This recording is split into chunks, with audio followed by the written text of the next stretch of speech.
Ya habla perfectamente el castellano, pues evidentemente haremos esta charla en castellano.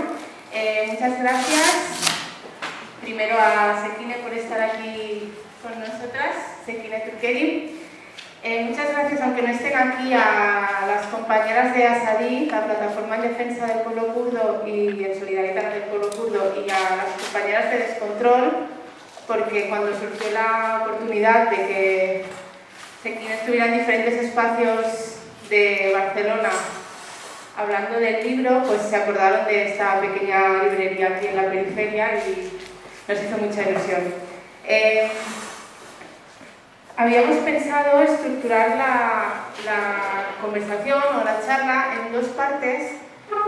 Una tendría que ver absolutamente con el libro, Un verano kurdo, y lo que nos parece interesante es que ella explique de primera mano cómo fue su experiencia este verano, que decidió recorrer diferentes puntos del Kurdistán. Ya sabéis que el Kurdistán es un país que no tiene estado y que por tanto está dividido en diferentes estados. No es fácil para una kurda o un kurdo pasearse de un lado a otro del país, lo tiene complicado, entonces, bueno, pues es interesante que nos explique cómo lo hizo, también qué la motivó a hacer este viaje y sobre todo qué expectativas tenía y al final qué acabó encontrando sobre el terreno para escribir este libro, que si no lo habéis leído lo recomiendo porque bueno, es muy interesante, es muy emotivo y a pesar de lo dramático del tema, pues es optimista. Y después, por otra parte, y aprovechando que ella es periodista y aprovechando también este momento que se está viviendo en Turquía, donde ahora mismo hay un asedio total e implacable hacia cualquier medio crítico, a cualquier periodista independiente o que no esté alineado, digamos, con el régimen de Erdogan, se les está encarcelando, se les está persiguiendo, se están cerrando canales de televisión, etc.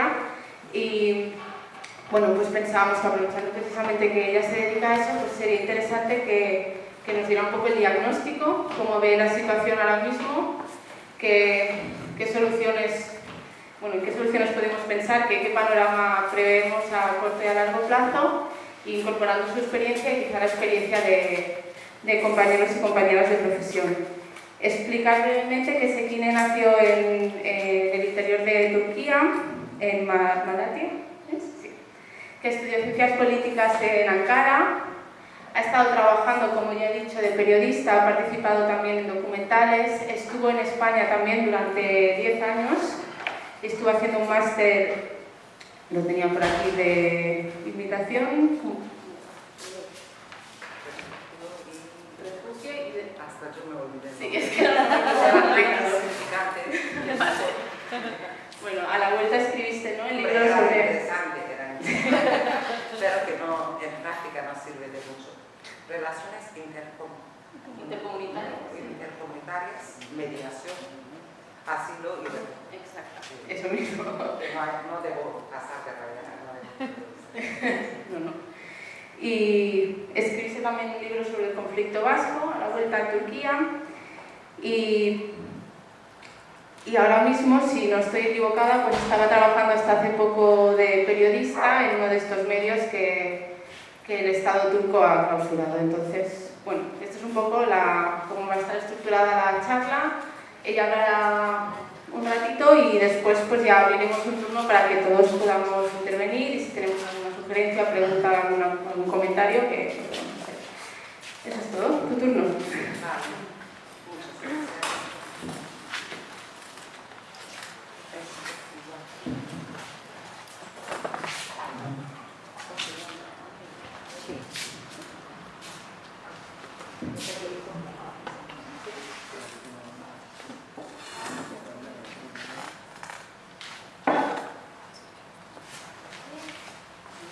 Hola a todos, buenas tardes.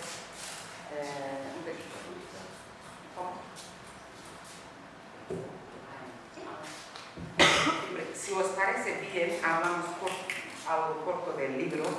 Yo creo que va a ser mucho más interesante hablar de la situación de los kurdos ahora y probablemente la de Turquía también, porque la de Turquía no solo afecta a los kurdos, afecta al Medio Oriente y probablemente va a afectar a los otros también. si no ha afectado hasta ahora. Creo que va a ser mucho más interesante. El del libro, bueno, en realidad está explicada, va a ser un poco repetición, porque ahí he dicho por qué he hecho este libro, pero pensando que todavía no habéis leído, voy a poner el riesgo. Yo estuve 10 años en Madrid y volví finalmente y tenía pensado, soñaba como muchos kurdos, ver otros partes de Kurdistán. Yo soy de Kurdistán del norte, del estado turco, y para los kurdos es mucho más difícil que para un turista incluso cruzar las fronteras, porque son fronteras desde hace un siglo que nos han separado, y porque para nosotros es muy difícil pasar, porque cualquier kurdo que pase estas fronteras es un sospechoso de ser terrorista para los estados que están en Kurdistán. Pero al volver sí que he dicho, voy a intentar, ya que he vuelto, estaba sin trabajo y creí que era el momento. Pero claro, como no iba tampoco como un turista, y también tenía ganas, desde que me hice periodista, de ir a hacer un trabajo sobre las guerrilleras kurdas, las del PKK en Kandil. Y empecé a escribir un proyecto, porque uno no se presenta ahí, no dice hola, ya he llegado y voy a hacer un trabajo así. Tienes que primero preparar un proyecto, conseguir algún canal para hacer llegar a los responsables, tienen que estudiar, tienen que dar visto bueno, y esto es un proceso largo que dura meses. Yo finalmente conseguí convencerles de que podía hacer algo para publicar y que sería bueno. Eso fue en 2011, y cuando me fui a Diyarbakır, a la capital de Kurdistán turco, porque yo cuando volví a vivir en Estambul, cuando llegué a Diyarbakır para ir, más o menos por las fechas que me han dicho, el Estado turco ha empezado a bombardear a los montes de Kandil día y noche, y ya no hubo falta que ni siquiera que yo preguntara por si podía pasar, porque ya no tenía sentido, no había camino, sabía que no había camino. Y luego más tarde unos amigos míos se incluyeron al proyecto, dijeron que querían hacer un documental. Incluir a ellos lo alargó mucho más, y hubo otro intento que también no llegó al final porque no había vía para pasar. Finalmente en 2014 fui, poco después de que llegara a Estambul también salió una cadena de televisión, IMC TV, que es Centro Internacional de Noticias, significa más o menos algo así, una cadena progresista de noticias que por un lado eran unos años antes en Turquía hubo una apertura por parte del gobierno de Erdogan, que se pudo hablar del problema kurdo, de problemas acumulados durante un siglo. Entonces esta cadena justo salió, en realidad intentó salir a un momento así, si no podría. Llegó un poco tarde hasta las preparaciones, etc. Yo empecé a trabajar allí y empecé a hacer historias de vida alegres. Pero ya no iba a volver a pedir un permiso. Pides un permiso para ir a hacer un trabajo, te contestan a los 6 meses o a un año, y hasta entonces cambian las situaciones. La última, yo he propuesto a mis jefes para ir a hacer historias de vida alegre en el campo de refugiados de Mahmur. ¿Y por qué ellos han dicho sí? Porque había una lógica, porque primera vez el gobierno turco abiertamente había mantenido un diálogo con el PKK, con el señor Abdullah Öcalan en la cárcel, su líder y con la parte legal por varios lados. Y se hablaba de que el gobierno había pedido al PKK que se retirase sus fuerzas armadas fuera del territorio del Estado turco. Y se hablaba también que el siguiente paso iba a ser que un grupo de refugiados del campo de refugiados de Mahmud vuelvan a sus tierras natales. Dicho eso, es un campo de refugiados, la palabra interesante quedaría mal, no me ocurre ahora otra cosa. Son más de 10.000 refugiados que en los años 90, cuando en la guerra dura y sucia, el Estado bombardeó las aldeas enteras, quemó aldeas, el ejército, les acusó de dar cobijo al PKK, para que el PKK no pudiese allí mover. Hubo millones que fueron a ciudades grandes turcas, pero los más pobres no pudieron llegar allí, cruzaron por esta frontera, han dado muchas vidas por las fronteras, han cambiado varios campos de refugiados en el Kurdistán iraquí. Naciones Unidas no quiso saber nada de ellos. Turquía llegó a bombardearles en el territorio del Estado iraquí para Turquía, para nosotros el Kurdistán Sur. Y finalmente han conseguido, esto ya en el libro viene, no voy a alargar, cerca de Mosul se establecieron en un desierto feo, un infierno total, como digo, por calor. Han construido una vida allí. Y yo sabía que habían construido una vida, pero no sabía que era tan emocionante. Tienen sus escuelas propias en kurdo, cosa que no han podido hacer en su propia tierra. Tienen hasta academias de bellas artes. Ya creí que allí encontraría una historia de vida alegre. Algo había leído, etcétera, etcétera. Finalmente, cuando empecé a buscar, de hecho, historias alegres, me han dicho que historias hay muchas, pero alegres ninguna.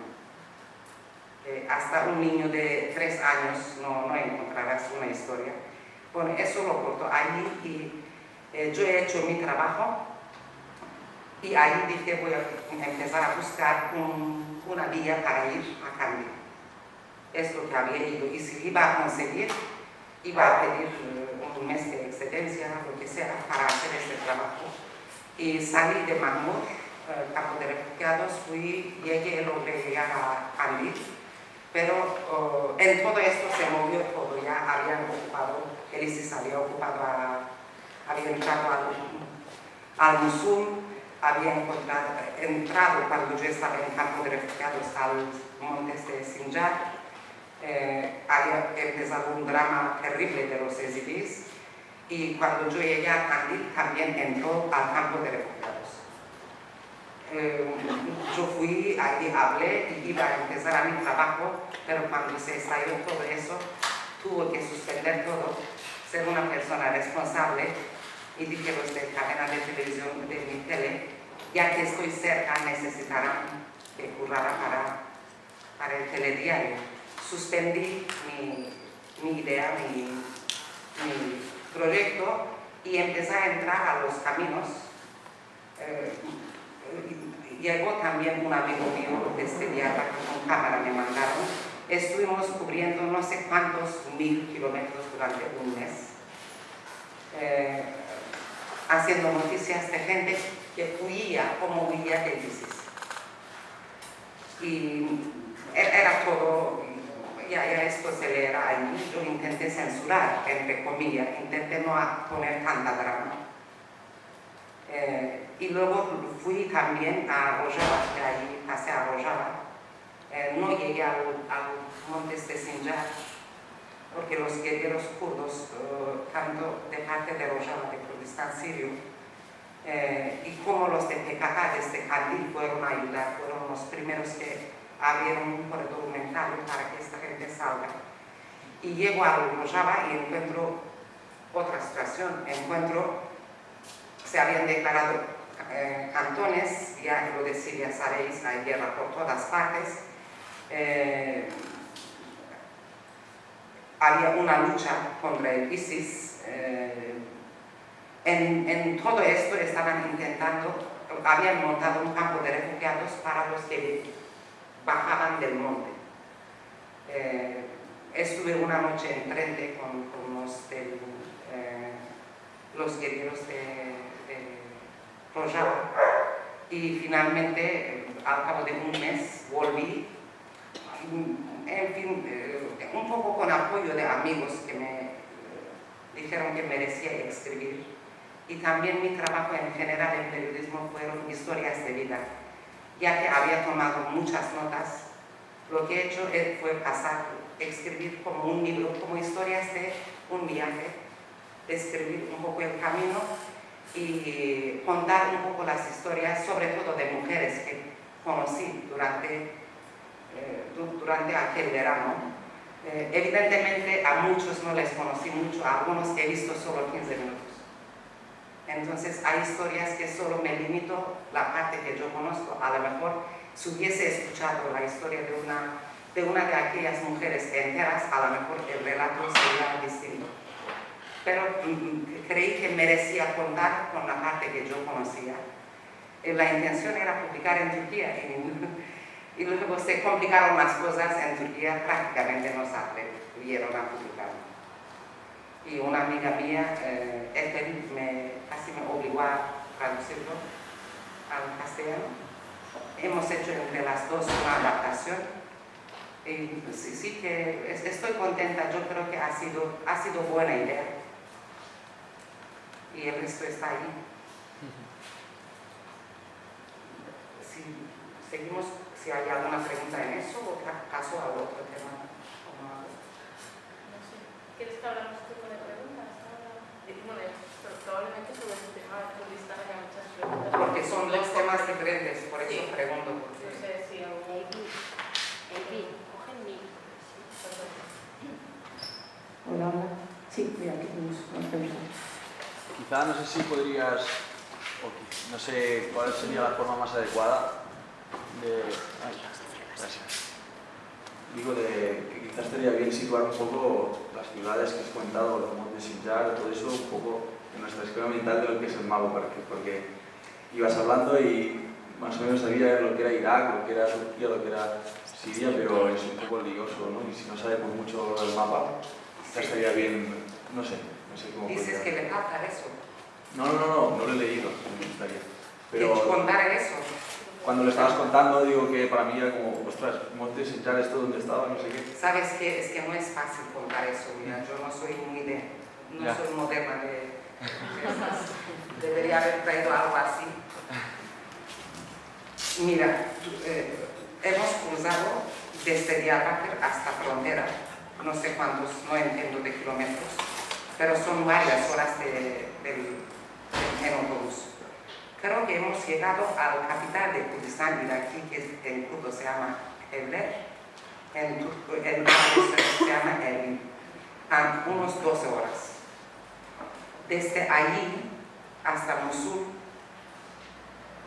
son más de 150, a lo mejor 200, menos de 200 kilómetros. En medio está el campo de refugiados de Mahmud. ¿Sí? Y luego para ir al Kandil tienes que volver otra vez a Erbil, otros 50 kilómetros. Y luego hay un camino que pasa por una ciudad que se llama Rania, hacia el monte, donde acaba el desierto. Allí empieza la zona Kandil, donde están aldeanos, gente que tiene casas de verano, y también está la base del PKK. ¿Sí?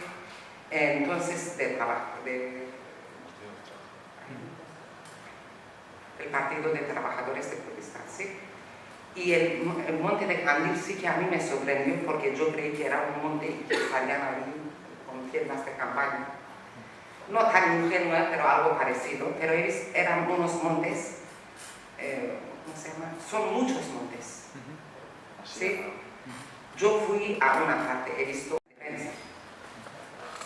Tú llegas allí, dejas tu pasaporte, tu móvil, y luego te dirigen, si eres periodista, donde está la oficina de prensa y hablas con ellos lo que tienes que hablar. Pero estaba casualmente muy cerca de la Academia de las Mujeres. He pisado una vez, al día siguiente iba a empezar y no volví. Como no he hecho el trabajo, he suspendido. Entonces volví porque ya habían entrado al campo de refugiados y se había desalojado el campo de refugiados. Estos habían ido a la ciudad llamada Raña, que está muy cerca de Gandhi. Imagínate unos 30 kilómetros. Bajamos allí y de allí fuimos a Suleimani. Es que claro, puede que la gente se pierda. Es una provincia grande de Kurdistán iraquí, cerca de frontera de Irán, y de allí a Duhok otra vez, cerca de frontera de, ¿cómo se llama?, de Turquía. Pero hemos hecho ¿cómo se llama esto? Mucho recorrido. Mucho recorrido. Hemos ido a algunos sitios varias veces, porque a medida que llegaba la avalancha de refugiados estamos moviendo. Y de ahí pasamos al Kurdistán sirio, a Rojava. He estado en una pequeña parte, porque no puedes mover en todas partes, no, era peligroso. He estado en un campo de refugiados que está allí, en una zona provincia que se llama Deri. He ido cerca donde termina el territorio kurdo de allí. He ido a la frontera entre el Kurdistán sirio y iraquí, donde estaba el otro lado, estaba el ISIS, este lado estaban los kurdos. Y finalmente el libro también termina allí. Última noche fui al frente, donde están los jóvenes de IPG, de Protección Popular. Estuve una noche con ellos. Cuando digo no soy tan valiente, cuando digo enfrente, no, yo no fui al frente. Y que encima ellos tampoco te dejan. De hecho, habían dos periodistas uno que hacían un documental, un estadounidense, que sí insistió ir ¿cómo se llama?, al frente, pero ellos tampoco son tontos, no te dejan al frente, porque no se puede. He estado en unos kilómetros, pero es algo así, entran a la zona, no sabía cómo explicar, se atacan unos a otros. He estado al lado de cañones, que no sé cómo se llaman, que disparan.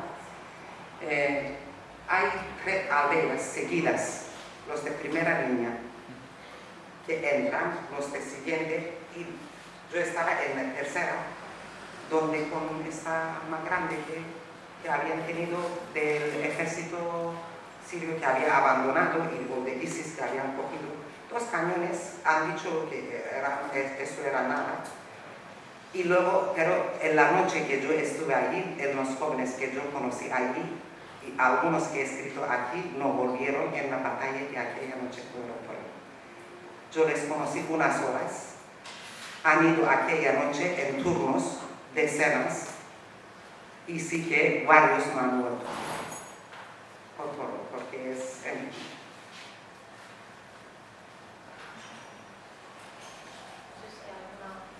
Si alguna pregunta más sobre esto. Yo sí tengo una.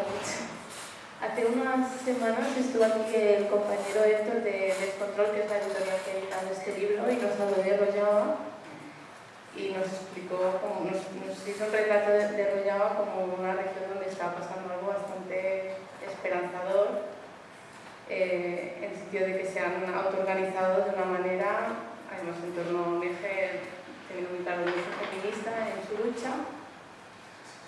Y hasta qué punto tuviste testigo de eso, cómo viste el ambiente, porque me sorprende que en un país que está ahora mismo tan devastado en la guerra como Siria, justamente ahí pueda surgir una iniciativa así. Vale, mira, os confieso una cosa, bueno, que muchos kurdos hemos dicho eso. Los de Turquía siempre nos hemos visto mucho más, ¿cómo se llama?, avanzados que otros.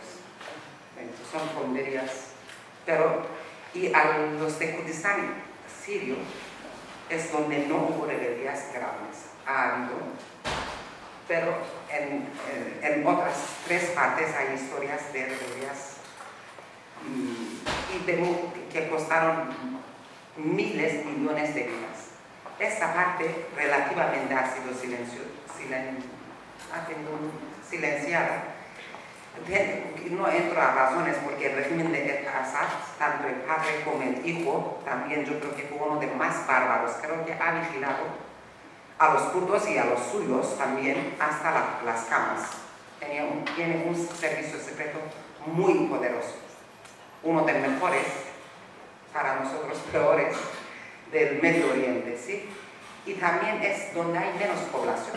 Es la parte más que llamamos el Kurdistán pequeño, ¿sí?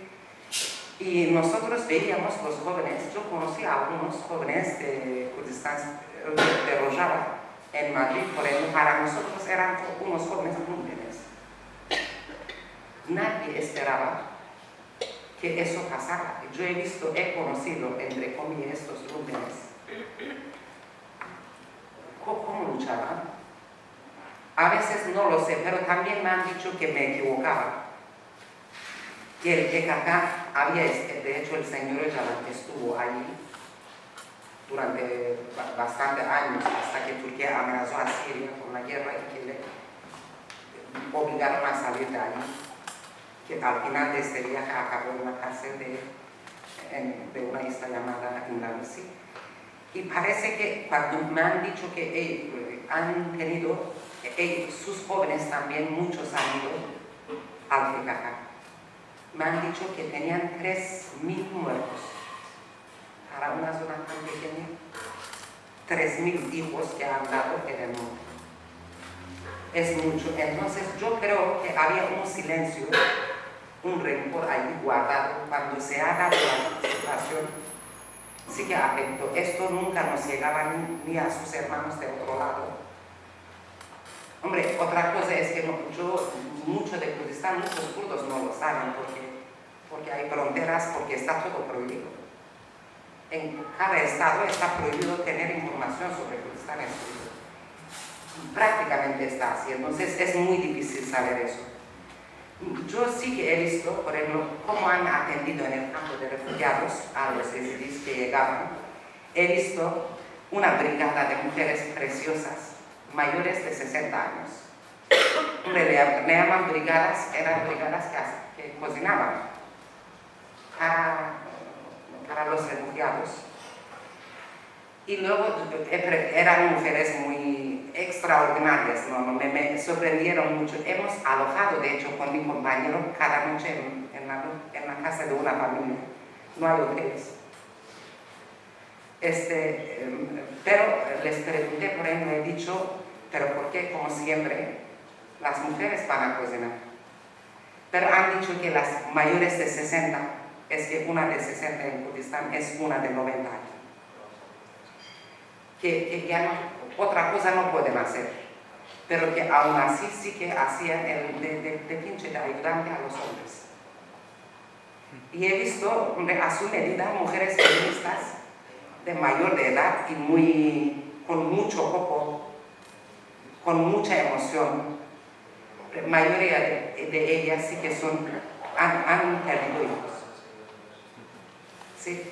De hecho, en poco tiempo tú entras a cualquier pueblo, ya que está bajo el control del YPG, han puesto, hay un tablero gigantesco que pone mártires, son miles, y son hijos de estas mujeres, o hijas de estas mujeres, porque hay mujeres también. Luego he visto cómo se organizaban en el tema de salud, los jóvenes, en el tema de enseñanza. Esto es que es algo inédito porque es que no hay material en kurdo. Ahora no está el régimen. Pueden enseñar por fin en su lengua materna la enseñanza, pero no hay libros. Tienen que preparar. Algunos son chapuzas, reconocen. Algunos ven. Mira, hay gente ha aprendido a leer y escribir, porque muchos saben hablar, pero leer y escribir no saben. Una vez que uno que sabe leer, más o menos, ya es maestro. Eso mismo, esta historia parecida me contaron en el campo de refugiados, que ha sido un poco así. Yo he visto mucha resistencia, claro que hay cooperativas, hay asambleas. Ellos ponen un sistema bastante avanzado para el mundo mundial y sobre todo para el Oriente Medio, que es ya 100 años de luz avanzado. Ahora, pero es mi diferencia con Héctor. Héctor tiene 25 años y es catalán. Yo tengo doble de su edad y soy cura. Entonces yo no sé esto dónde acabará. Hombre, evidentemente hay mucha emoción, hay mucha no sé qué, pero hay mucha tristeza por dentro también. No es como en las películas, ¿me entiendes? Creo que la lucha a la gente sí que hace guapa, pero esto es una cara. Allí cuento por ejemplo un médico, un anestesista, ¿sí? Y que llegan al hospital sin parar, heridos del frente. Un anestesista me sorprendió que tomara medicamento, ¿cómo se llama? Para estar despierto. No, pero medicamento fuerte. Estimulantes. Y le he dicho, he hecho broma, le he conocido en 2 horas. No, hora, y 2, no llegó. He conocido a las 2 de la madrugada y a la hora siguiente él se fue, le llamaron al hospital. Llevaba días que no podía estar de pie. Dijo, oye, pero si tu trabajo es hacer dormir a la gente. Dice, ya, es que yo tengo que estar despierto. Pero yo he visto a es que tenía niñas seguidas. Me sorprendió también porque somos una sociedad machista. Tenía 3 niñas seguidas, creo. Y le he dicho si quería un varón, dijo que no, y era un padre encantador. Y era triste, por ejemplo, su hija no paraba al llegar allí. Las niñas no paraban, no podían separarse de él. Y en estas condiciones él casi prácticamente trabajaba 20 horas diarias. Evidentemente, con 20 horas diarias no puedes salvar a todos. Y luego otra cosa en este aspecto me gustaría decir, que siempre todo se puede complicar. No sabemos dónde va a acabar todo eso. ¿Sí? No sabemos incluso, a lo mejor un día el ejército turco entra, el segundo más grande de OTAN. Me explico, no sé dónde toda esta evolución acabará, no lo sé. Nadie podía asegurar hacia dónde va, creo yo.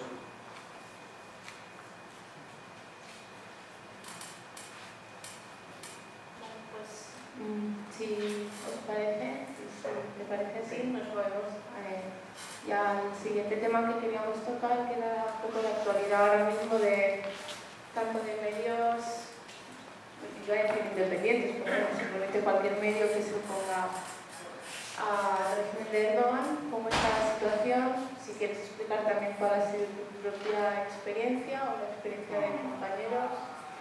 Y bueno, hablar también, como sabéis, hubo este intento de golpe de Estado, autogolpe extraño el año pasado en Turquía y a raíz de esto aún se intensificó más la persecución, tanto no solo a periodistas y a medios críticos, sino como pues, asociaciones civiles y entidades kurdas.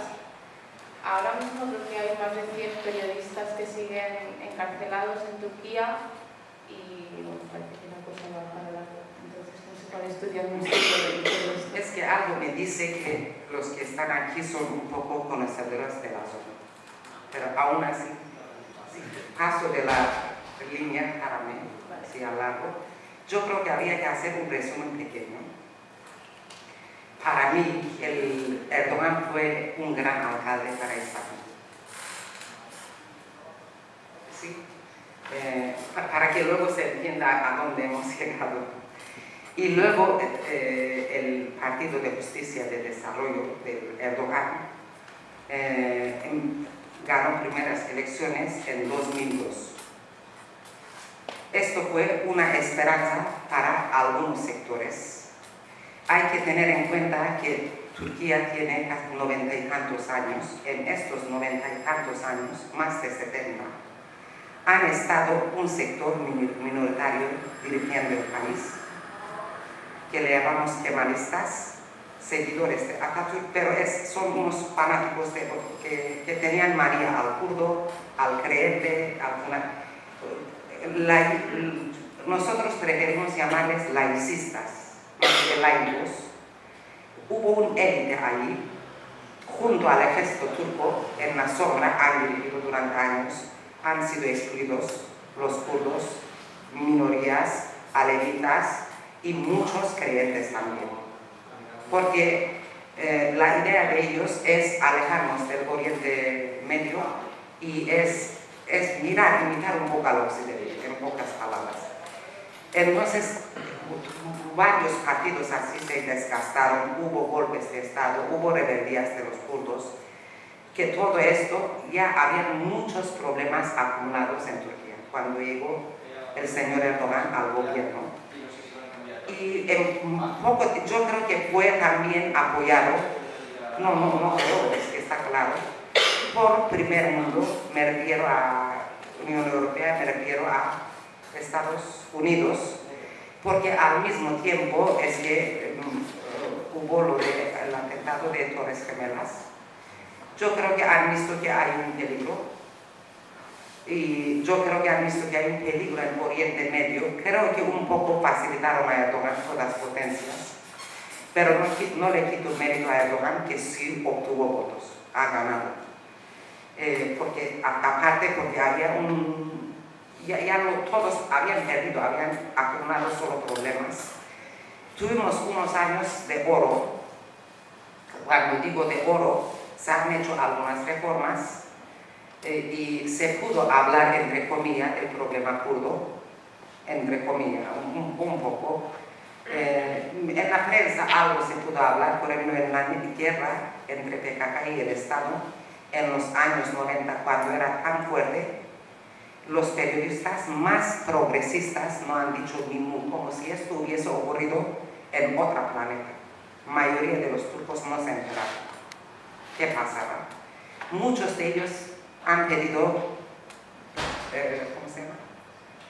perdón al pueblo kurdo y a periodistas kurdos, que yo empecé en los 90 a trabajar en un diario que le llaman allí, para simplificar, se llama Gündem, pero no quiero perderme entre nombres. Mira, en 4 años que yo trabajé en una plantilla de 100, mataron a 25. Eso era mucho, eso que salíamos en Turquía. Pero mayormente daban noticias del Kurdistán, de lo que ocurría en esta guerra, ¿sí? En fin, y finalmente yo creo que se complicó en el mundo mundial el tema de ISIS y el populismo derechistas que está subiendo en otros países también. Creo que en parte al señor Erdogan también le envenenó, como cualquier ser humano, el poder. Pero aún así hay que conocer el mérito de que él fue el primero que abiertamente ordenó tener un diálogo para resolver el problema kurdo, reconoció que hay un problema kurdo. Para nosotros esto era mucho. Hubo un diálogo con el PKK, con el Partido Kurdo Legal, con el señor Öcalan. Duró poco porque por ahí saltó la guerra de Siria. ¿Sí? Y se veía que iba a mover mucho por ahí. Yo creo que por un lado le envenenó un poco el poder, no quiso dejar el poder. Por otro lado, no quisieron seguir más allá mientras se ve a dónde va Siria y a dónde va Rojava, porque Turquía, no solo el señor Erdogan, yo diría que casi el 100% está en contra de hay unas minorías de izquierda que no están en contra. Dado el partido que aquí llaman Profundo, están en contra de cualquier derecho de olvidar el Kurdistán, incluso de que el lengua kurdo sea una asignatura en la escuela. Entonces es un problema difícil de resolver y en resumen ha aparcado. Y luego él quiso ser presidente, quiso tener más poder. Porque aparte en las reglas de su partido han dicho que después más de 3 veces creo no puede ser reelegido. Y el presidente de Turquía es como el rey de Madrid, que no tiene competencias simbólicas. A lo mejor la comparación no es buena, pero en fin. Y él quiso tener poder. Y en 2015, también en un ambiente medianamente suave, también los kurdos primera vez superaron una barrera de 10% puesto desde el golpe del Estado de 1980, prácticamente para que los kurdos no tengan representación. Si una barrera así existiera aquí, en el Parlamento de Madrid Central, no habría ninguna representación ni de vascos, ni de gallegos, ni de catalanes, ninguna. Porque es una barrera a nivel estatal. Y se ha hecho una alianza, los kurdos han hecho una coalición, como Podemos. La gran parte es, evidentemente, es de kurdos. Han obtenido un 13% que para nosotros fue gloria. Pero duró poco y Erdogan vio que así no podía ser presidente porque esto acabó con su sueño de ser presidente, porque su partido perdió la mayoría. Es que si quedabas en 9,9, estos diputados todos ya serían de su partido por ser mayoritario. Y inició una guerra impresionante. Yo diría que a todos bastante nos sorprendió. Es que ya no quiero perder en detalles. Los kurdos declararon en algunas ciudades kurdas autonomías, pero de una parte autodeclaradas, y el Estado aplastó bárbaramente. Hubo tragedias. En medio de eso, el gobierno de Erdogan siempre ha sido una alianza.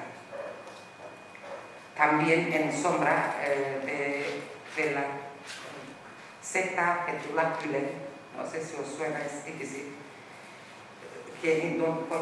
a quienes les acusan de hacer el intento de golpe fallido del año pasado. Esto, para simplificar, es muy parecido, es la versión musulmana del Opus Dei, que se han organizado durante años. Cuando el gobierno de Erdogan llegó a ganar primeras elecciones, los de nuestros Opus eran mucho más preparados.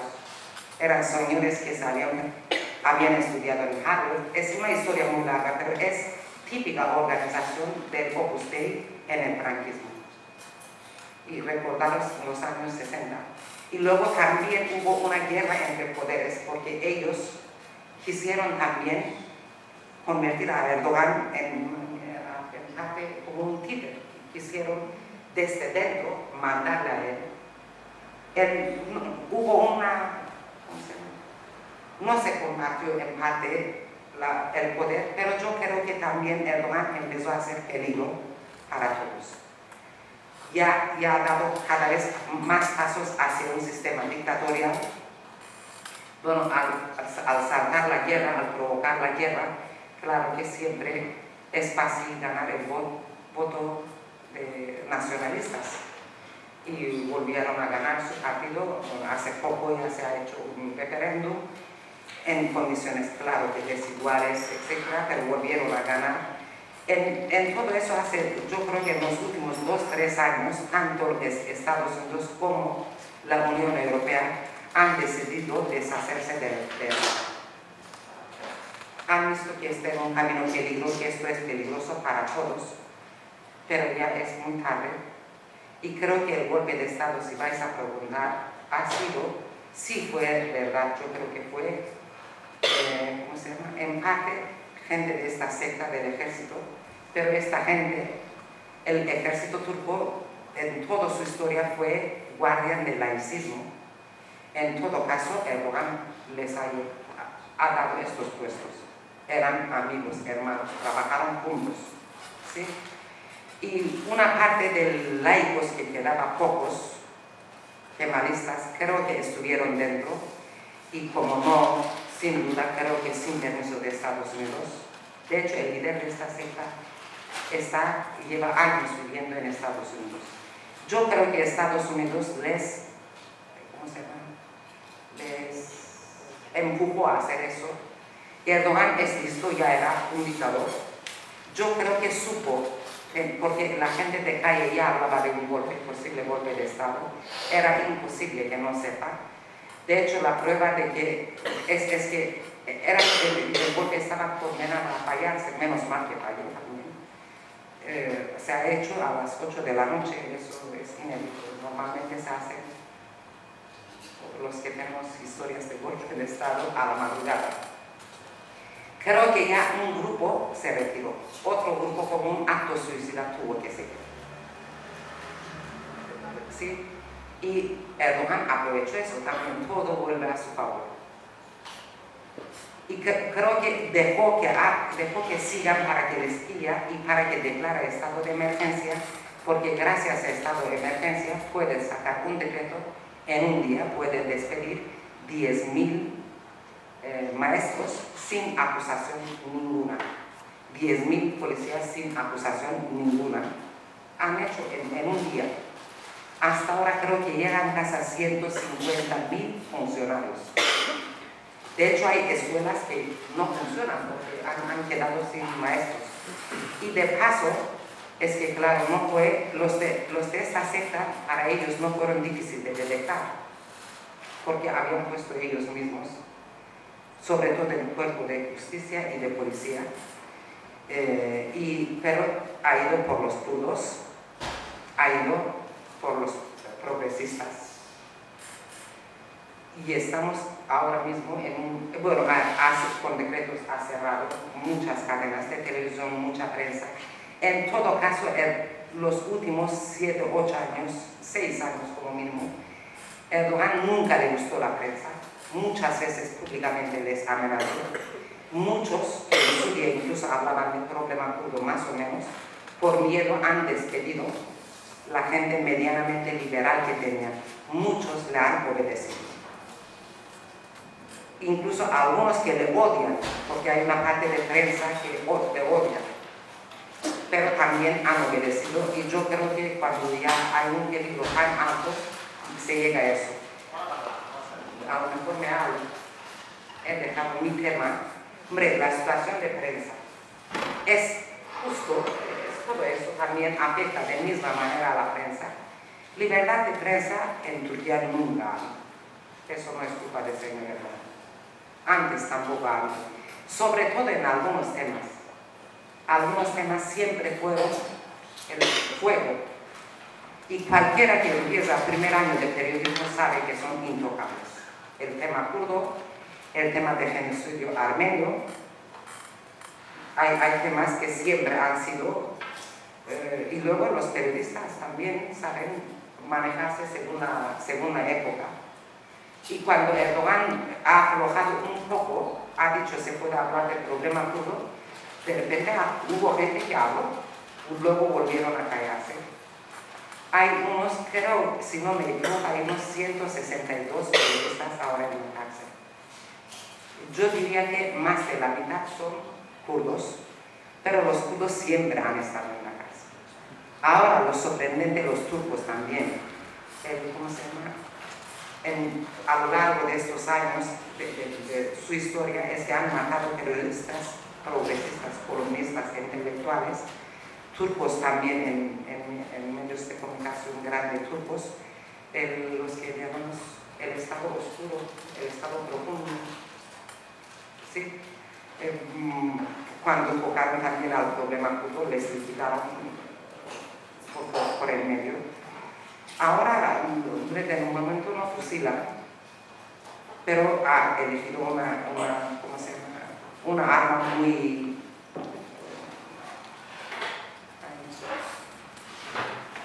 muy fuerte, porque si un creyente no debe hacer así, es que ha descubierto que podía, yo creo que quiere la inmensa mayoría, no solo los periodistas, a domesticar con el hambre.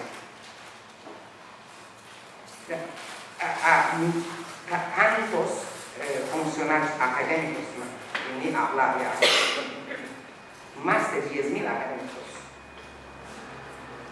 No, a lo mejor han llegado a 20.000, es que son muchos cada vez, están despidiendo más.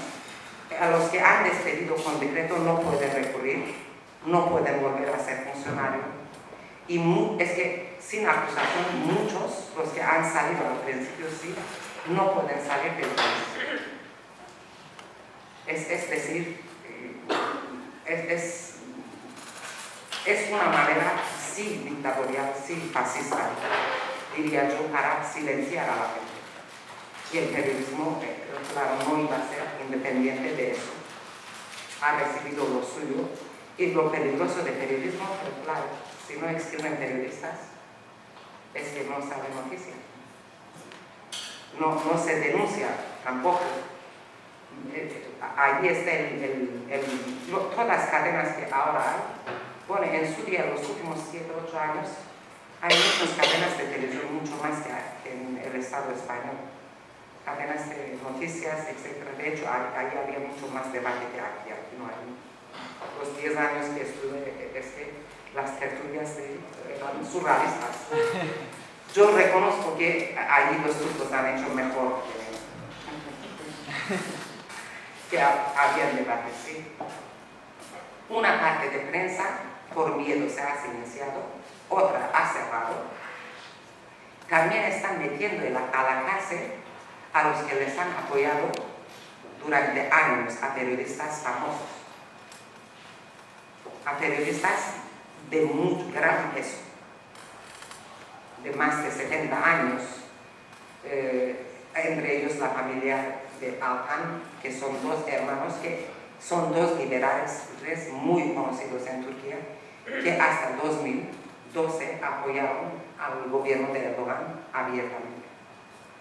Y luego hay una que es mucho más dramática, una que es Nazlı Ilıcak, que creo que tiene 70 y tanto, fue amiga íntima de Erdogan, fue diputada de su partido, del anterior partido que también pertenecía a Erdogan, sí. Y ha metido a ella también a la cárcel. Está eligiendo de todos. Por un lado, hay caos, la lotería cualquier día puede tocar a cualquiera. Por otro lado, por los famosos está eligiendo nombres simbólicos para que el resto sepa su sitio.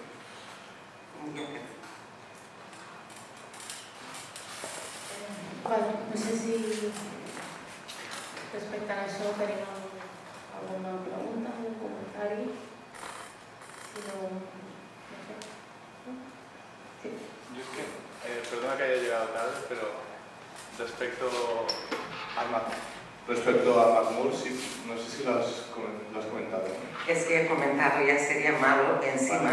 Aquí ocupa, creo que 30 páginas. Vale.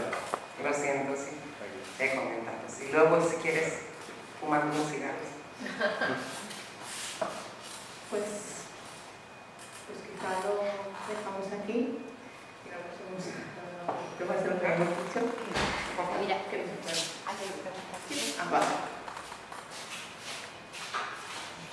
Sí, gracias por la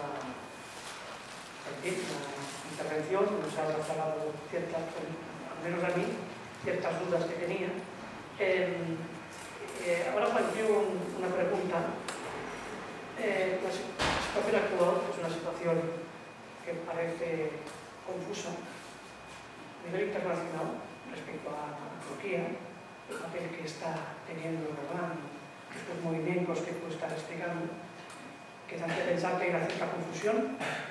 El hecho de que esté en la OTAN, tú has dicho que ya incluso, me ha parecido entender, que incluso los americanos ya no les gusta el personaje. No, yo creo que no. Y que quizá, pues a lo mejor harán maniobras para Claro. tal. Pero todo esto me hace dudar y pensar que hay un cierto peligro aquí, incluso para Occidente, que también has comentado, para la parte europea, que no vemos un poco la salida a esta situación, que al parecer hace 10 o 15 años atrás no estaba esta situación tan confusa, ¿no? Entonces no sé si tienes alguna respuesta hacia dónde puede ir Turquía en los próximos años. Yo tengo una respuesta por qué hemos llegado a esto, pero no tengo una respuesta. Yo creo que nadie, ni los que tienen mucho mejor información que yo, ni los más poderosos, saben a dónde van.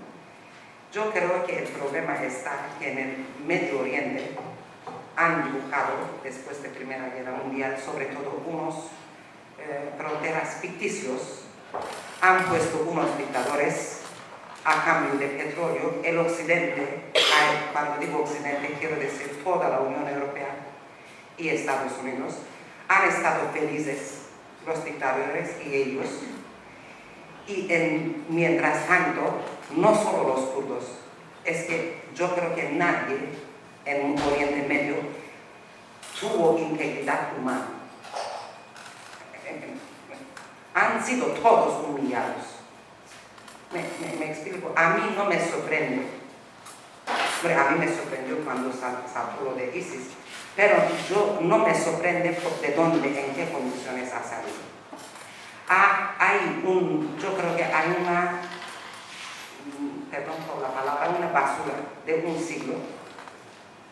Ahora nadie sabe cómo salir. El ISIS yo creo que no va a acabar en 3 días. Y imaginemos que acabó. Saldrá otro mientras está ahí. Todos los problemas de un siglo. ¿Sí? Yo creo que se dieron cuenta un poco lo de Assad y lo de no sé qué, lo de Saddam. Un poco se dieron cuenta los que manejaban toda esta información. Intentaron saldar un poco dejar un pelín de aire para que se respire. Un pelín. Y cambiar también el escaparate. Pero ya era demasiado tarde. Hay gente que cree que si Estados Unidos decide en 2 días acabar el ISIS que ha inventado, yo sencillamente no creo en eso. Yo creo que no hubo vidas, no hay esperanza, es que es una vida surrealista lo que hay regímenes surrealistas lo que hay. Eso no puede seguir, no podía seguir individualmente. ¿Sí? De ahí yo creo que esta guerra va a durar, no va solo quedar con Siria, va a durar mucho más. Hombre, Estados Unidos necesita a la guerrilla kurda derrotada para parar el ISIS.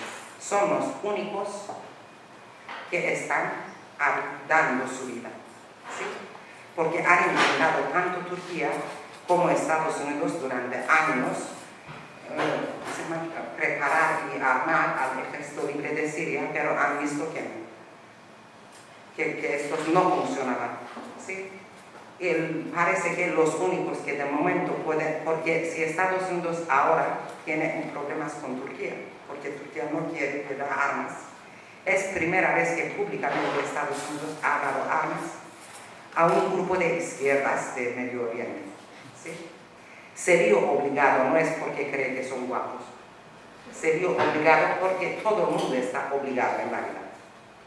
Porque si no paran, y luego hay otro peligro, ahora sí voy a asustaros, en Turquía hay muchos enfrentamientos, hay muchos problemas. Si salta una guerra civil que no está muy lejos, y con deseos no se impide eso, porque no hay fin de eso, ¿me entiendes? Entonces yo no sé la Unión Europea cómo se podía salvar. Durante años, por 3 millones de refugiados, para que Erdogan no les deja, y él les amenazó indignamente, pero los europeos fueron infinitamente más indignos, según mi opinión, que tienen más culpa, son más indignos que el señor Erdogan. ¿sí? Porque con tal de que no llegan estos, y estos 3 millones, ¿en qué condiciones están? En condiciones nefastas, en campos de refugiados, yo diría ni de 51. Hay creo que unos 200, como mucho 300. Y la cifra oficial dice que hay 3.300.000. Y muchos están en las calles mendigando, mujeres vendiéndose.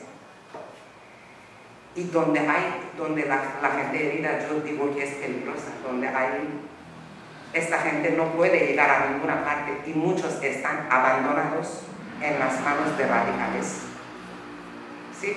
Que los que ahora les dan una mano, y yo diría que esto sigue dentro de 10 años para todos, no por haber nacido, que nadie nace como miembro de ISIS, pero se hace. Y la Unión Europea, hasta que el problema no creció, ha cerrado los ojos. Pero allí soy mucho más radical. Yo creo que no solo son sus gobiernos, la inmensa mayoría de sus poblaciones ya tienen una fobia al mundo musulmán. En realidad, yo creo que sí que tienen el apoyo a sus dirigentes.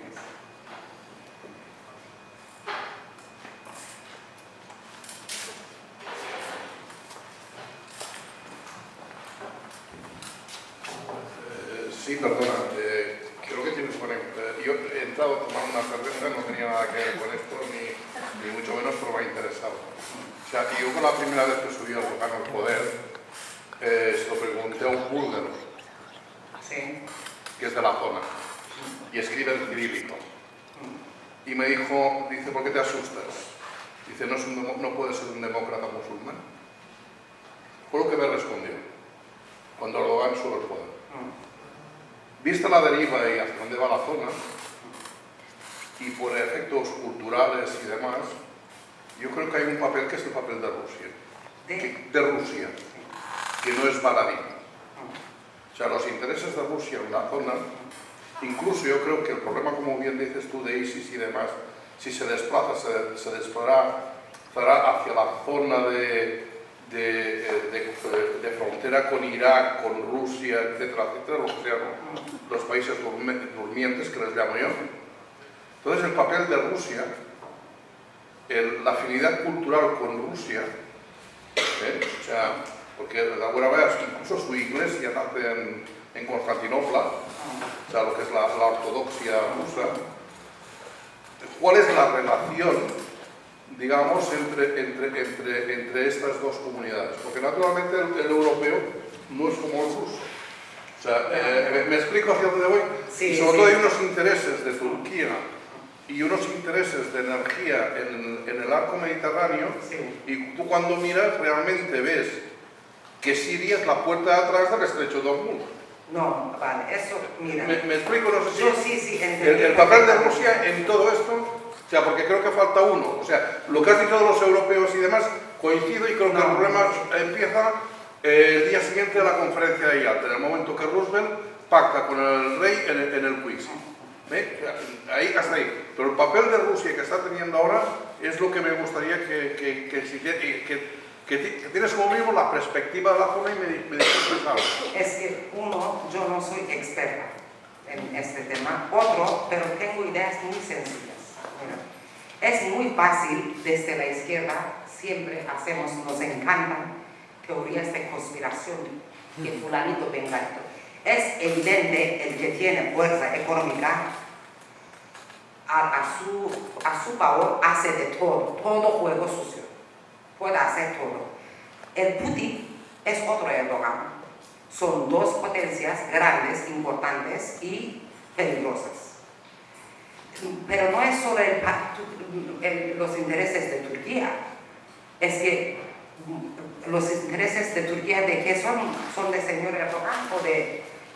Evidentemente hay petróleo, hay gas, hay esta estrategia, pero creo que el problema... Y el paso del chino.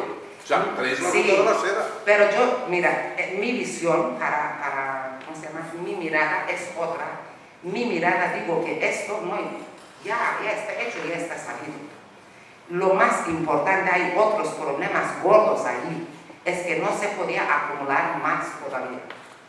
No es solo eso, yo estoy hablando de poblaciones enteras durante un siglo en condiciones viviendo en basura. Es que digo, más allá de eso puedo decir algo. De esto puede salir cualquier potencia grande. Cuando hay un basurero puede meter el dedo, sería muy fácil. Yo no, con esto no digo, evidentemente todos meten, todos tienen su culpa, pero el resultado está ahora que el Oriente Medio es una bomba andante. Y nadie sabe, ni Putin está intentando afectar. Putin quiere ser el líder, el país líder, Rusia, el país líder de zona. Erdogan también, pero mira, Erdogan a lo mejor dentro de nada acabe en otra. ¿Sí? Putin todavía parece que funciona, ¿me entiendes? Pero ¿cómo funciona? ¿Sí? En fin, en todo caso, pero no van a decidir ni el destino de Oriente Medio, ni ellos, ni la Unión Europea, ni Estados Unidos. Es demasiado complicado. Yo creo que supera a todos. Por eso creo que no hay respuesta. Es más, es que es muy triste. Yo digo que va a durar esta guerra muchos años. Va a extender mucho más. Porque nadie tiene una solución. Sí. Bueno, tenemos que ir terminando ya, que se nos ha pasado un poquito la hora, pero como bueno, que van saliendo cosas, pues los invitamos a que os quedéis aquí en la cafeta con nosotros y pues aquí le podemos tomar algo y seguir hablando aquí. Muchas gracias a todas por haber venido y a Sekine también por estar aquí con nosotros. Oye, una cosa pequeña, me gustaría que me hagas el favor, no lo has hecho. Es que a mí psicológicamente me supera, yo no sé firmar libros. Yo paso mal y espero que nadie tenga intención de hacerlo. Sí. Muchas gracias.